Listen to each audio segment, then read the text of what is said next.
the case of a young man with rheumatological symptoms. Chronology of the events and the exact symptoms and which joints are involved are extremely important. Any prodrome preceding his symptoms should be sought, and in this case the diarrheal illness is very important. A full exploration of this, including any tests performed at the time, is clearly important. The triad of large joint arthritis, eye involvement, and urinary symptoms suggests a possible reactive arthritis or a Writer's syndrome, usually in the response to some infection. However, the bowel symptoms may indicate inflammatory bowel disease, which can have an associated arthritis.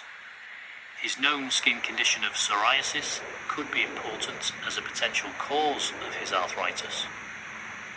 As with any rheumatological condition, associated symptoms of eye involvement, skin involvement, or swallowing problems should be sought.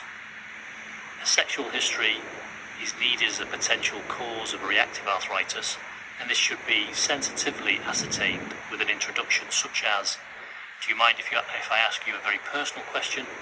followed by something like, "Have you ever had unprotected sex in the recent past?" as some types of arthritis can be caused by sexually transmitted diseases. Any infective symptoms, such as fever or rigors, should be asked to consider the possibility of septic arthritis, which is clearly probably the most important one to consider initially and to rule out. How severe the condition is and how it is affecting the patient on a day-to-day basis, and any impact on his activities of daily living should be explored, and how the patient is managing with his present problems is also important.